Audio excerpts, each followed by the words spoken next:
Welcome back, everyone, to the Broker Room podcast. Today I'm joined from Minneapolis, Minnesota, Brian Durham. Welcome, Brian.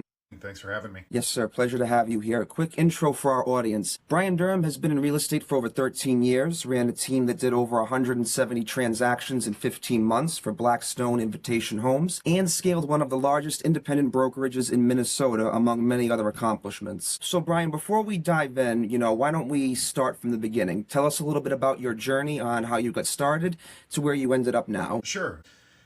It's a little different. I started out, I was in finance and banking.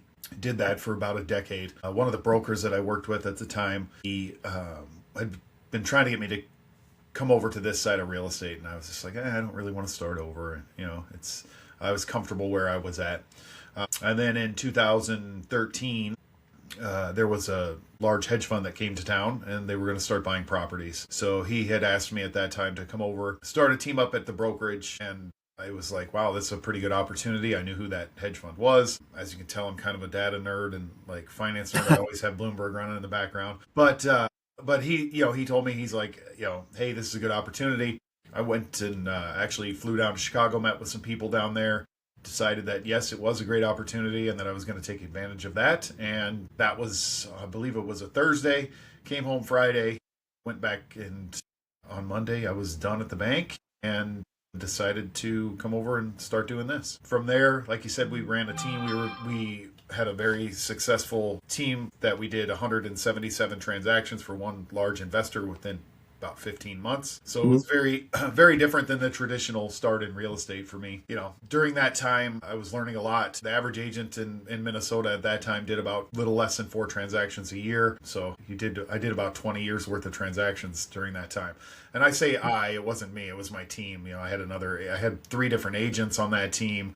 A team of inspectors. To do that kind of volume, it took a group effort, and I appreciate all the help that we all did during that time. But eventually got to the point where that wasn't working anymore. They had driven the prices up in the Twin Cities area so much that you couldn't make their numbers work, right? So from there, I went off and started a more traditional real estate agent path. Was a solo agent for several years. And then in 2018, I started my own brokerage. And kind of scaled that. It was more boutique, intentionally kept that a little bit smaller. But then 2020 came around and clear cooperation and some different changes that were happening in the market. And I rolled my team up to a larger independent brokerage in Minnesota. And then from there, within about 6 to 8 months, they had offered me a position as the managing broker. So I took that position, helped scale that brokerage. We went from 2 states to being in 4 states. At our peak, we had about 850-ish agents in those 4 states. I got my license. I was a broker of record in Florida, on top of the managing broker in the other states. And we were doing about 4,000-ish transactions a year. So, Incredible. That made me a very different broker after seeing that kind of volume and getting involved in the issues that come with doing that many transactions. At that time, I had a team of brokers that were answering questions. They would take the daily kind of, what box do I check, what form do I use, that sort of thing. But anything that was escalated could potentially become any kind of legal issue. That kind of stuff came to me. And so, I also did a lot of training on compliance and risk management, things like that. That's kind of my wheelhouse. Yeah, and is that mostly what your day-to-day is like now? No, actually, about a year or so ago, we closed that brokerage down and we rolled it up under a national cloud-based brokerage as a team. So once there was another broker in place, that one wasn't needed to do that. So now I still have ownership in the team, and I am back to doing more traditional real estate business and running my own personal team again. So scaling, right now I'm working on scaling that team within the team, right? So it's kind of a very different structure that we do, but that's my goal, more into production. I basically stepped out of production for several years there while I was doing that because there was no time. Now Sure. I'm getting back to my roots, and I had a closing last week for some clients. It's the 4th transaction they've done with me over about the last 10 years, just because that's how I've always built my businesses.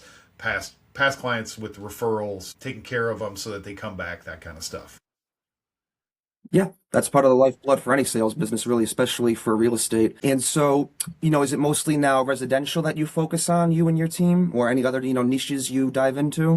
I do residential. I would say that's That is the majority of the business, but I also do commercial. I work with a land developer. We're trying to, one of the biggest issues we have going on in housing right now is simply a lack of supply, right? So I work with a developer trying to find land so that we can get that developed to continue to build more houses. And so that's kind of my niche, I would say, is more, I'm getting more into the development side of things, trying to solve the issues that I see going on in real estate. Excellent. And so, and now fast forward to, today we talked a lot about, how you got started, how, you got from where you began to where you are now, a lot of changes, transitions. When we look ahead at the year, we're still relatively first quarter in, have you seen, any particular emerging trends in the industry, anything, that you think agents should be on the lookout for, how they might need to adjust, things of that nature, especially with respect to the rise of AI? Yeah, that's a big one, right? Everybody's talking about AI and is it going to take the agents out of the business? I personally, I don't believe that. I think what it's going to do is it's going to make some agents much, much more efficient, but it also frees you up time to spend more time with clients, right? So I now have several different AI agents that I use. For me, it's more efficiency. So if I'm driving now, I can have AI working on things, getting email responses ready, drafting documents, doing certain things like that, instead of having to have that downtime until I get back to the office to do it myself. So that's what I'm excited about. Again, I think it's going to allow people to scale. I've got, AI that's doing advertisements for me. It's helping me with social media posts. I use it a lot for my Substack so that I can kind of brain dump while I'm driving and talk about certain things and then have it organize my thoughts into a much more cohesive written statement that I can put out in articles and long form communication that way. So I love it. I've been a user of it since ChatGPT came out to the public, Yep. and now I'm teaching myself more Claude Code and VS Code and certain things, trying to build and develop my own apps for what I want to see it do instead of just waiting around for someone else to do that for me. Now, that's probably more than a lot of agents that just want to simply continue to help people buy and sell real estate are going to do, but still those tools are going to be out there that are going to be available for them to make things a little more efficient, and I think it'll set agents apart that are using it from the ones that are not. Yeah, no, I'm in full agreement. Pretty much every single member of the industry who I've spoken to here on the podcast has echoed that sentiment. Real estate agents, they're not going to go away completely. Let's face it. I mean, people are always going to want that personal touch, especially when they're making one of the biggest decisions, if not the biggest decision of their life, to buy a home. And like you said, while we can use AI to certainly scale and make life a lot more convenient, it's not going to eliminate the role of the agent completely. I think as time goes on, again, to echo what you said earlier, the gap between those who do use it versus the ones who don't is certainly gonna, widen. So I'm in full agreement with you in that regard. And, you said you've already integrated it into your practice so far to an extent. Is there anything else you would like to see it do for you? If I know you're learning how to code, but, is there anything else you want to see it do in particular? I want to see it continue to just take out the more mundane tasks, right? The things that, when you're in sales, you're making your money working with people and getting out and having conversations and talking to them, right? Building those relationships, doing contracts and filling those out and doing that sort of thing. It is part of the job. However, if you can find another way to do it, and then you're just not spot checking it, but you're quality control checking it, and it's taking the time out. That's what I'm really excited about, and what I think is going to be the time saver for me personally. And I agree with you. That's one thing why I don't think that AI will ever get rid of us as agents and brokers, is simply because it doesn't have the emotional intelligence, right? It has all of the internet at its reach in seconds. But it can't take that call at 9:30, 10 o'clock at night, the night before closing, when a buyer's getting cold feet, or your seller is, it's finally hitting them a few days before closing that, hey, we're selling a home that we've lived in for 30 years and raised kids in and done this. And, it reminds me of a story. One time, one of my favorite ones is, I was working with some clients, and she is a clinical psychologist at a large clinic here in the cities. And at the end of it, she told me, she's like, people pay a lot of money per hour to listen for me to listen to their problems and figure out their emotions like you did for me throughout this transaction. She's like, you were basically, kind of my psychologist. And that's true. That's part of our job, is helping manage emotions. And I don't think that AI is going to get there anytime soon. And even if it can do something similar, it won't be the same as that personal touch that you get through going through hundreds of transactions. So. Yeah, I mean, even right now, you could open up your favorite AI and just say, "Hey, I'm having a bad day. Like, would you mind talking and listening to me?" Like, you can do it, but it's not the same, not by any means. So I'm in full agreement with you there. And so, in addition to the rise of AI in the industry, are there any other, challenges in particular that you've seen for the industry, as we go into this further into the new year? As far as like AI or just industry issues in general, I guess those are two. In general, because we already talked about AI a little bit, so I want to, zoom out a bit more. Okay, sure. So, right now, I mean, there's a lot of different things going on that people are talking about. The big one is private listing networks. That one, it's a little bit concerning to me. I'm going to be honest. I think that the consumer needs and deserves to have full transparency out there as to what's available in the market so that they can make educated decisions, right?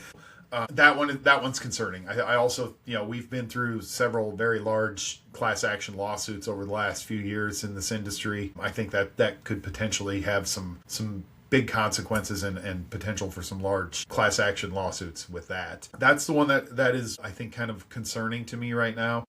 We're seeing a lot of mergers and acquisitions within the industry as well. I do think you're going to continue to see that. The top big players are going to get bigger.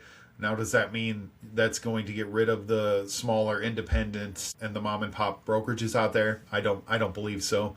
I think there's a place for all the different kinds of models within the industry, which is exciting and fun. I like that. I like that there's different options and different choice for the consumer. It's important for them to be able to have those sort of things. The other issue is just kind of the top three is affordability. That one's concerning as well. Interest rates are up. They're staying up. It sounds like they might continue to trend up a little bit throughout the year, even more so now. And the supply. There's just not enough housing. We're still millions of housing units short from 2008 and 2009 when everything seized up and there was no building going on and nothing was happening. So I think those are kind of the three big ones.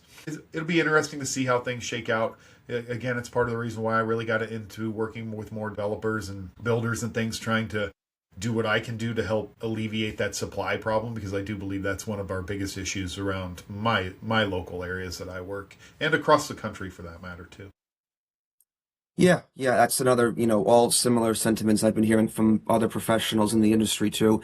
I mean, I've got a very nice apartment right now. I was hoping to buy this year as well, but like you said, with the rates, the way things are right now, especially versus supply and demand, it still just doesn't make sense. I am cautiously optimistic that the rates might go down as we get further into the year, but as of right now, it seems like things are going to stay pretty level, but I don't know. We'll see, hopefully. Fingers crossed. I mean, it would be nice to see those rates come down a little bit for people, just to help a little with that affordability issue that's going on. Yeah, absolutely. And, looking ahead now, so, we're coming up, May's going to be right around the corner. The next, 6 to 12 months, I know now that you've said you're scaling the team within the team, so to speak, so what would you say the goal is, for the next 6 to 12 months? Where would you like to see your practice ideally?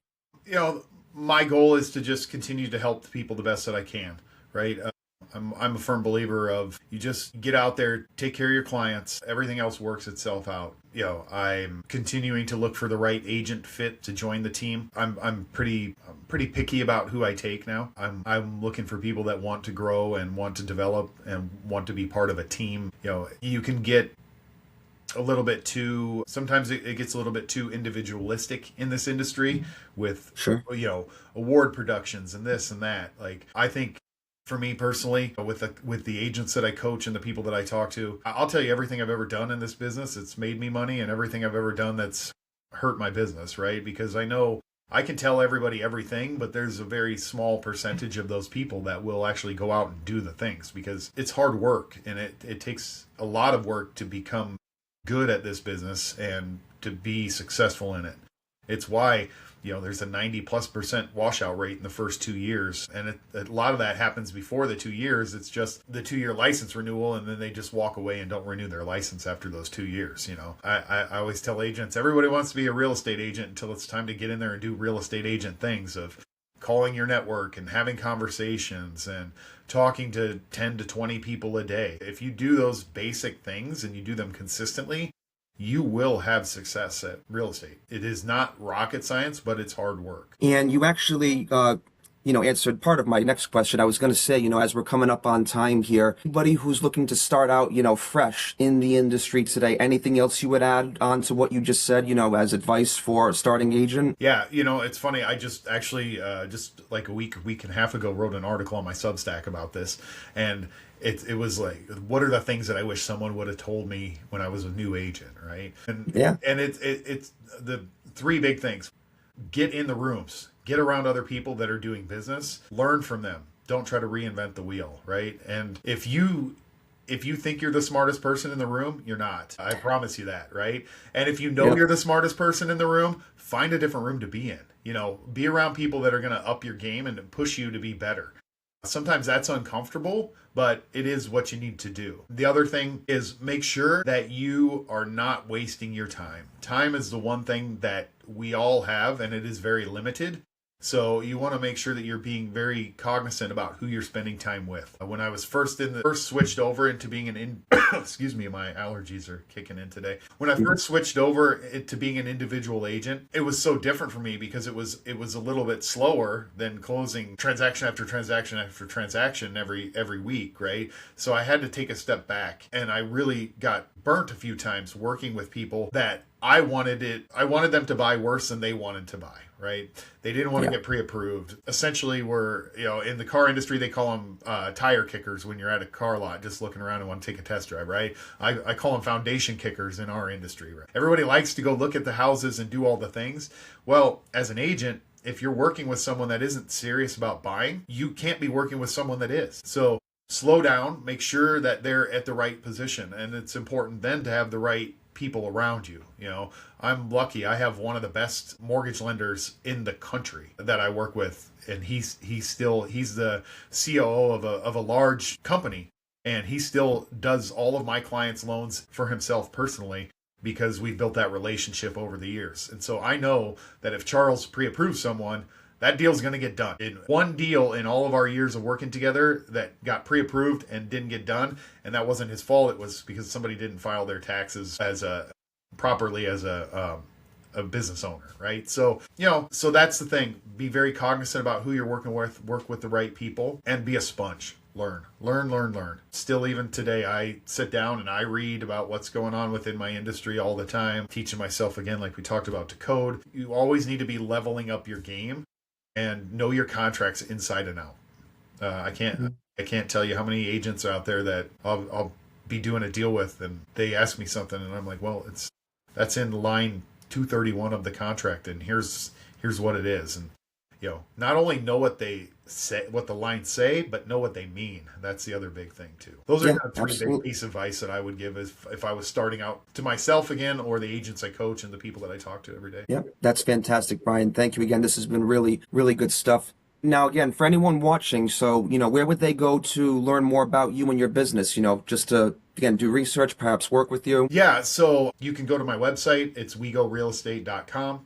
WeGorealestate.com. You can also follow me social medias. It's pretty much everything is the Durham Edge. So TheDurhaedge. So that's my Substack. That's my LinkedIn. That's pretty much everything. You can find me with that. Try to be consistent. That's another thing too. Try to be consistent with your marketing as an agent. Get those same handles down in all the social medias that you can to make it easy to find you. That kind of stuff. Yeah, I appreciate you having me on, Michael. It was really fun talking with you. Yes, sir. Same to you. And that's all for now. But again, appreciate you coming on. Hope you have a good one. All right, you too. Thanks.